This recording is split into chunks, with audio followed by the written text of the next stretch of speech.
السلام علیکم پیارے بچوں، آج ہم غزل پڑھیں گے جو کہ لکھی ہے خواجہ حیدر علی آتش نے۔ اس سے پہلے کہ ہم غزل پڑھیں، پہلے ہم شاعر کے بارے میں تھوڑا سا تعارف دیکھ لیتے ہیں۔ خواجہ حیدر علی آتش کی تاریخ پیدائش ہے 1764 اور ان کی تاریخ وفات ہے 1846۔ نام حیدر علی اور تخلص آتش تھا۔ آپ فیض آباد لکھنؤ میں پیدا ہوئے۔ پیپر میں اکثر شاعر کا اصل نام یا پھر تخلص پوچھا جاتا ہے یا پھر اس کی جائے پیدائش پوچھی جاتی ہے۔ ان کے والد کا نام خواجہ علی بخش تھا جو دلی کے ایک معزز خاندان سے تعلق رکھتے تھے۔ شجاع الدولہ کے عہد میں دلی چھوڑ کر فیض آباد آ گئے تھے۔ ابھی آتش صغیر سن تھے کہ والد وفات پا گئے۔ ان کی تعلیم و تربیت بہتر طریقے سے نہ ہو سکی۔ آتش نے نواب مرزا تقی خان کی ملازمت اختیار کر لی۔ ان کے ساتھ لکھنؤ آ گئے۔ شاعری میں مصفی کی شاگردی اختیار کی۔ آپ کے اپنے ہم عصر شاعر امام بخش ناسخ سے کئی ادبی مارکے ہوئے۔ آپ قلندرانہ مزاج کے حامل تھے، اس لیے کسی دربار سے وابستہ نہیں ہوئے۔ آتش غزل گو شاعر تھے۔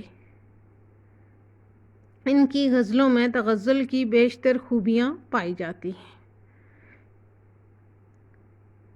وہ بھی اپنے زمانے کے دیگر شعراء کی طرح شاعری کو شاعرانہ ثنائی، مرصع کاری اور الفاظ کی نگینہ کاری کہتے ہیں۔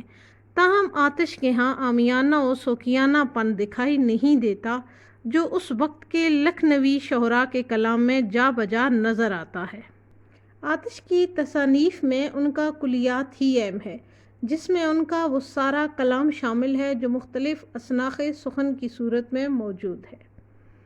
پیپر میں جو اس سے متعلقہ کوسچن آتا ہے، اس میں آتش کی تصانیف آپ سے پوچھی جا سکتی ہیں، یا پھر خواجہ حیدر علی آتش کی تاریخ پیدائش جو کہ 1764 ہے، یا پھر تاریخ وفات جو کہ 1846 ہے۔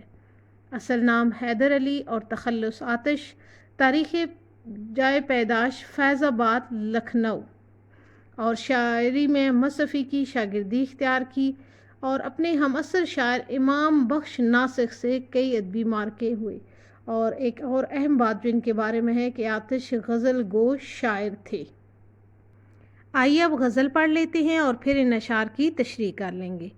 رخ و زلف پر جان کھویا کیا، رخ و زلف پر جان کھویا کیا، اندھیرے اجالے میں رویا کیا، ہمیشہ لکھے وصف دندانے یار، ہمیشہ لکھے وصف دندانے یار، قلم اپنا موتی پرویا کیا، کہوں کیا ہوئی عمر کیوں کر بسر، کہوں کیا ہوئی عمر کیوں کر بسر، میں جاگا کیا بخت سویا کیا، رہی سبز بے فکرے کشتے سخن، رہی سبز بے فکرے کشتے سخن، نہ جوتا کیا میں نہ بویا کیا، برہمن کو باتوں کی حسرت رہی، برہمن کو باتوں کی حسرت رہی، خدا نے بتوں کو نہ گویا کیا، مزہ غم کے کھانے کا جس کو پڑا، مزہ غم کے کھانے کا جس کو پڑا، وہ اشکوں سے ہاتھ اپنا دھویا کیا، زنخداں سے آتش محبت رہی، زنخداں سے آتش محبت رہی، کوہیں میں مجھے دل ڈبویا کیا۔ یہ غزل کلیات آتش کی جلد اول سے لی گئی ہے۔ آئیے اب اس غزل کے مختلف اشعار کی تشریح کر لیتے ہیں۔ شعر نمبر 1 ہمارے پاس، رخ و زلف پر جان کھویا کیا، رخ و زلف پر جان کھویا کیا، اندھیرے اجالے میں رویا کیا۔ پہلے مشکل الفاظ کے میننگ دیکھ لیتے ہیں۔ رخ کے میننگ ہے رخسار، منہ، گال۔ کھویا کیا، ضائع کر دی۔ زلف، گیسو، بالوں کی لٹ۔ اندھیرا، تاریکی۔ جان، زندگی۔ اجالا، روشنی۔ اس کا مفہوم کچھ یوں بنے گا، شاعر محبوب کی حسن و جمال پر مرتا اور اس کی جدائی میں رات دن روتا رہا، اس طرح تمام عمر محبوب کی خاطر روتے ہوئے گزری۔ آتش کو شاعری میں کمال حاصل تھا۔ آپ کے کلام میں عامیانہ اور سکیانہ پن دکھائی نہیں دیتا۔ آتش کے مذکورہ شعر سے ان کی مزاج کی شوخی اور رنگینی کا اظہار ہوتا ہے۔ زیر نظر شعر میں شاعر نے اپنے محبوب کے چہرے کو دن کے اجالے اور زلفوں کو رات سے تشبیہ دی ہے۔ شاعر کہتا ہے کہ اے محبوب، تیرے حسن و جمال، خوبصورتی اور ناز و انداز کی کیا تعریف کروں۔ جب سے تجھے دیکھا ہے دن کا سکون اور رات کا چین جاتا رہا ہے۔ تیرے گیسوئے دراز اور حسین چہرے کو جب سے دیکھا ہے، دل ہے کہ اس وقت سے بے قرار ہے۔ بقول شاعر، ان کی زلفیں اگر بکھر جائیں، ان کی زلفیں اگر بکھر جائیں، احتراماً صبح نہیں ہوتی۔ شاعر نے محبوب کو پانے کے لیے اپنی جان عذاب میں ڈال رکھی ہے۔ وہ دن رات اس کی جدائی میں روتا رہتا ہے۔ بقول شاعر، ابتدائے عشق ہے روتا ہے کیا، ابتدائے عشق ہے روتا ہے کیا، آگے آگے دیکھیے ہوتا ہے کیا۔ شاعر عموماً محبوب کے حسن پر مر مٹتے ہیں، ان کا سکون و قرار لٹ جاتا ہے۔ بقول شاعر، چہرہ ہے یا چاند کھلا ہے، زلف گھنیری شام ہے کیا، چہرہ ہے یا چاند کھلا ہے، زلف گھنیری شام ہے کیا، ساغر جیسی آنکھوں والی یہ تو بتا تیرا نام ہے کیا۔ شعر نمبر 2 ہمارے پاس، ہمیشہ لکھے وصف دندانے یار، ہمیشہ لکھے وصف دندانے یار، قلم اپنا موتی پرویا کیا۔ ہمیشہ، ہر وقت، یار دوست محبوب، وصف خوبی، قلم خامہ، دندان دانت، موتی پرونا موتیوں کی لڑی بنانا، دل آویز باتیں کرنا۔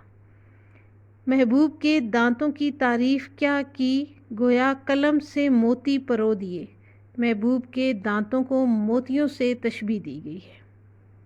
آئیے اب اس اشعار کی تشریح کر لیتے ہیں۔ آتش کی شاعری صنائی مرصع کاری اور الفاظ کی نگینہ کاری کی عمدہ مثال ہے۔ مذکورہ شعر میں الفاظ نگینے کی طرح جڑے محسوس ہوتے ہیں۔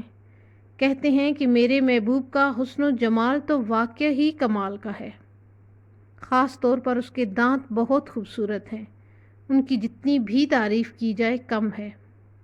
محبوب کے دانت سفید، چمکدار اور ترتیب وار ہیں، جیسے کسی مالا میں موتی پروئے ہوئے ہیں، اور شاعر جب اپنے محبوب کے دانتوں کی تعریف لکھتا ہے تو یوں لگتا ہے کہ اس کا قلم موتی پرو رہا ہے، یعنی قلم سے اتنے خوبصورت الفاظ تحریر ہوتے ہیں کہ جیسے الفاظ نہ ہوں، موتی ہوں۔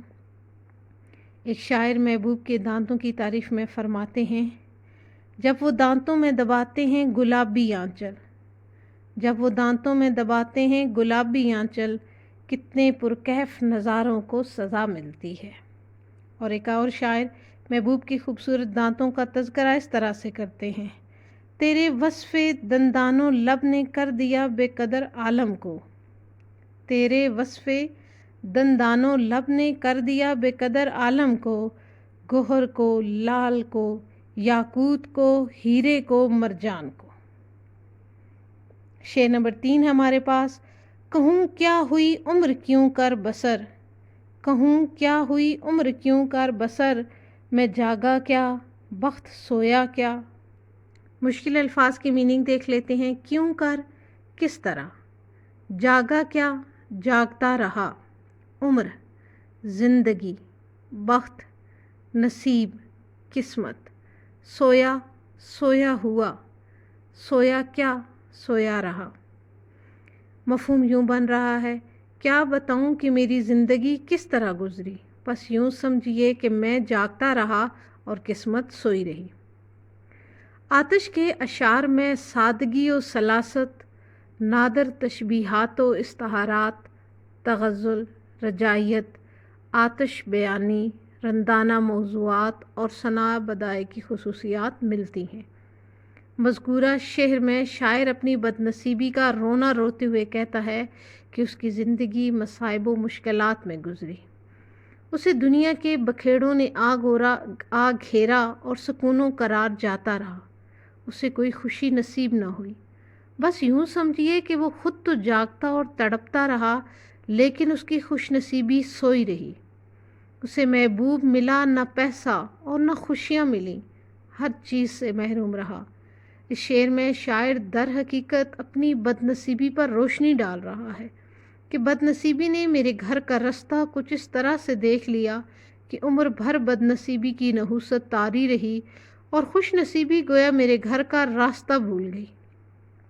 بقول شاعر، تقدیر بنانے والے تو نے کمی نہ کی، تقدیر بنانے والے تو نے کمی نہ کی، اب کس کو کیا ملا ہے مقدر کی بات ہے۔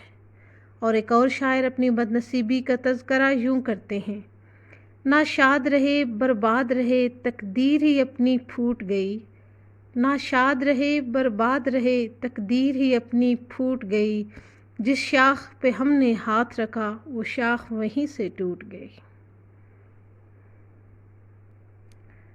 شعر نمبر 4 دیکھ لیتے ہیں۔ رہی سبز بے فکر کشتے سخن، رہی سبز بے فکر کشتے سخن، نہ جوتا کیا میں نہ بویا کیا۔ مشکل الفاظ کی میننگ دیکھ لیتے ہیں۔ سبز ہری تر و تازہ، جوتا کیا یعنی بیل وغیرہ جوتے، بے فکر بے پرواہ آزاد، بویا کیا اس کی میننگ ہے بیج بونا، زمین تیار کرنا، کشت کے میننگ ہے کھیتی، اور سخن کے میننگ ہے بات، کلام یا شعر۔ اس شعر کا مفہوم کچھ یوں بنے گا: میری شاعری کی آزاد کھیتی ہمیشہ تر و تازہ رہی، حالانکہ اس میں نہ کچھ جوتا گیا اور نہ کچھ کاشت کیا گیا۔ شاعر خواجہ حیدر علی آتش کہتے ہیں کہ ان کی شاعری کی فصل بے فکر و آزاد اور ہمیشہ تر و تازہ رہی۔ محبوب کے حسن و جمال اور خوبصورتی کی تعریف میں نے زمین و آسمان کے کلابے ملا دیے۔ گویا ایسے ہی ہوا ہے جیسے کبھی کسان نہ تو ہل چلاتا ہے اور نہ بیج بوتا ہے، پھر بھی جھاڑیاں اور جڑی بوٹیاں خود بخود ہی اگاتی ہیں۔ اسی طرح ان کی شاعری بھی بلند پایا اور عظیم ہے۔ شعروں کی روانی ہے کہ تھمنے کا نام ہی نہیں لیتی، گویا اس سلسلے میں کسی قسم کی گھبراہٹ یا پریشانی کا سامنا نہیں کرنا پڑتا۔ گویا شاعر کے اشعار میں فطری تاثیر پائی جاتی ہے، اسے اشعار لکھنے کے لیے کوئی خاص تردد نہیں کرنا پڑتا، اشعار خود بخود اس کے ذہن میں اترتے رہے اور غزلیں تخلیق پاتی گئیں۔ یوں اس کی شاعری کی فصل ہمیشہ تر و تازہ رہی۔ بقول شاعر، اشکوں سے جو بچ نکلی ہے شہروں میں ڈھلی ہے، اشکوں سے جو بچ نکلی ہے شہروں میں ڈھلی ہے، جو بات میری خلوت دل میں نہ سمائی ہے۔ شعر نمبر 5 ہمارے پاس۔ برہمن کو باتوں کی حسرت رہی، برہمن کو باتوں کی حسرت رہی، خدا نے بتوں کو نہ گویا کیا۔ برہمن کی میننگ ہے پنڈت، ہندو عالم، مراد عاشق۔ حسرت کی میننگ ہے خواہش، گویا بولنے والا۔ بت، مورتی، مجسمہ، مراد محبوب۔ اس شعر کا مفہوم یہ ہے: پنڈت کی خواہش کے باوجود اللہ تعالیٰ نے بتوں کو بولنے کی طاقت نہ دی، محبوب نے عاشق سے بات نہ کی۔ آتش زیر نظر شعر میں کہتے ہیں: برہمن یعنی ہندو عالم کی ہمیشہ خواہش رہی کہ وہ بت جن کے سامنے وہ جھکتے اور عبادت کرتے ہیں وہ بھی باتیں کریں، لیکن پتھر کے یہ بت ہی رہے۔ اللہ تعالیٰ نے انہیں قوت گویائی نہیں دی، اس لیے پنڈت کی خواہش پوری نہیں ہو سکی۔ اسی طرح شاعر کی بھی خواہش رہی کہ اس کا محبوب اس سے ہم کلام ہو، لیکن اس کی یہ خواہش بھی پوری نہیں ہوئی۔ محبوب نے اس سے کلام نہیں کیا اور اس کی دلی آرزو نے بھی حسرت ناتمام کا ہی روپ دھار لیا۔ اس شعر میں بتوں کو بطور استعارہ استعمال کیا گیا ہے، یہاں پر بت سے مراد محبوب ہے۔ بقول شاعر، مجھ سے تو فرتے محبت میں ہوئے تھے سجدے، مجھ سے تو فرتے محبت میں ہوئے تھے سجدے، تجھ سے یہ کس نے کہا تھا کہ خدا ہو جانا۔ اور ایک اور شاعر محبوب کی سرد مہری کا گلہ یوں کرتے ہیں: سنگ مرمر سے تراشا ہوا دلکش پہ کر،